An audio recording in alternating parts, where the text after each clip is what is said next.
and extensive secco additions to the fresco, deepening its shadows and unifying the entire composition with darker tones. The restorers argued, on the other hand, that Michelangelo painted almost entirely in buon fresco, and that these darker tones were the accident of both airborne pollutants and the obscuring varnishes of incompetent restoration. A number of inconsistencies in the Vatican's account of the cleaning were seized on by the critics, foremost among whom was the renowned American art historian James Beck of Columbia University.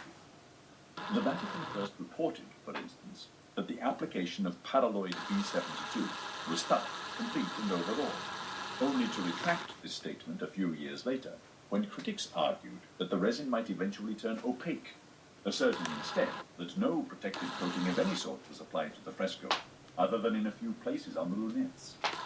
Similarly vacillating accounts have been offered regarding Michelangelo's possible use of ultramarine, a pigment that, if present, was almost certainly removed by the solvent.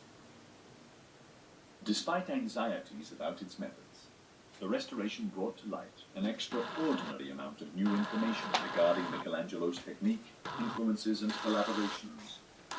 Although disagreement persists as to how extensively Michelangelo retouched the painting a secco, it seems clear that, after a faltering start, he increasingly used buon fresco, the method he had learned in the workshop of one of Florence's greatest practitioners, Domenico Ghirlandaio. The full extent of the role played by Michelangelo's helpers also became clearer. The idea of Michelangelo at the head of a team of assistants dashes the cherished notion of the artist toiling alone on his scaffold, on his back, like Charlton Heston in the 1965 film adaptation of Irving Stone's novel, The Agony and the Ecstasy. This image was exposed as nothing more than an appealing fallacy that, together with camouflaged layers of soot and glaze, vanished beneath the tissue paper poultices of AB-57. Michelangelo himself was largely responsible for this myth, as were Vasari, Condivi, and much later, the German poet Goethe, who wrote, following a trip to Rome in the 1780s, that without visiting the Sistine Chapel, we cannot understand what one man is capable of achieving. We now know that the fresco in the Sistine Chapel was not the work of a single individual, but for the millions of visitors who negotiate the labyrinth of the Vatican's galleries and corridors to enter the chapel and seat themselves on rows of wooden benches, staring upward in unwitting imitation of the prophet Jonah, the vision that rises above their heads is no less spectacular. This concludes the reading of Michelangelo and the Pope's Ceiling by Ross King. Copyright 2003 by Ross King.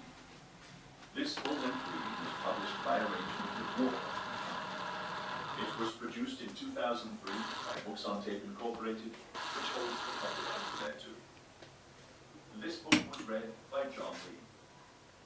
Books on Tape produces many new audiobook titles each month. To find out more about them, call our customer service department at the number which appears on this package, or visit us at our website, www.booksontake.com.